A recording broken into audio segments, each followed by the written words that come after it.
Venus is a hell world. All the planets have a different vibe. Some of them are really hot, some of them are really cold, some are just right, and some of them are gas giants. Mars is interesting because it's the most accessible planet to us, and we might be able to go there. And there are so many photos and videos from the various robots we've sent to Mars to explore it. But there are just 6 photos of the surface of Venus from the surface of Venus because its surface is hell.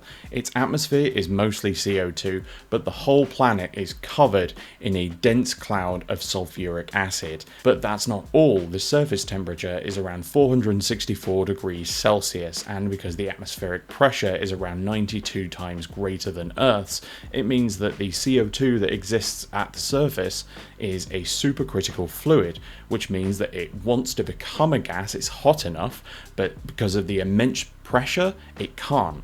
And we use those conditions in labs on Earth to dissolve things. That's how we extract caffeine from caffeine-free coffee, and how we extract vitamin D from lichen. But the reason that Venus is so nightmarish is because of a runaway greenhouse effect where CO2 stops heat from leaving the planet, and so it's just constantly boiling like a pot left on the stove. There have been 46 missions to Venus, 20 of those intending to touch the surface, 9 of those actually managing to land, and 4 of those managing to send photos home. Venera 9, 10, 13 and 14 managed to return these photos in 1975 and 1982, each lander surviving for about an hour. Stitched together, they make these 6 panoramic photos. But could we do better today? It's easy to imagine that we'd be able to build a better lander that could withstand the enormous heat and pressure and general abuse that a lander will go through. We also have better lander delivery mechanisms,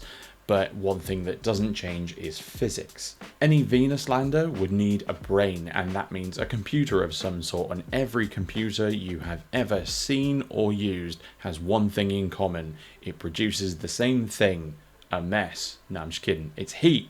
I said in my video about Mexican jumping beans that all animals need to manage heat, but realistically that can be expanded to any system. All systems have to manage heat, and we do that with most computers by blowing cooler air over them so that we take the heat off them and shove it somewhere else. Computer fans and air conditioning just take heat and then shove it onto a cooler stream of air and then shove that somewhere else. But the ISS concentrates its heat into a small space and then allows that to radiate out into space as infrared radiation. None of these approaches are going to work on Venus, however, because the ambient temperature is so ludicrously high. So what we end up with is a robot that's trapped in a shell, slowly boiling until it stops working. Most computer chips will fail as they get to 150, maybe 200 degrees C, but a new high temperature tolerant memory device has been developed that can survive at least up to 700 degrees C.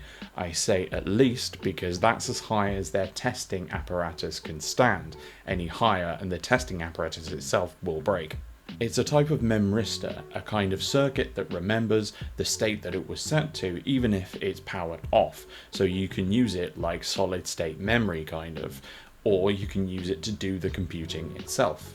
The memristor is made of 3 layers: tungsten, a 2D layer of graphene, and hafnium oxide. To set the memristor to on, run a voltage through it from the graphene through the hafnium oxide to the tungsten, which pulls oxygen from the hafnium oxide towards the tungsten layer, forming conductive filaments. To reset the memristor to off, you run a voltage in the opposite direction, which ruptures those filaments. What's cool about tungsten and graphene and hafnium oxide is that they all have exceptionally high melting points, and as a result they might be able to survive and continue functioning in the ludicrous pressure cooker of Venus. Despite how complicated this might seem, it's probably still less complicated than NASA's ARI, Automaton Rover for Extreme Environments, which is basically a lander rover that's purely mechanical, using no batteries or electronics. This is something more along the lines of automatons like the Strand Beast by Dutch artist Theo Jansen,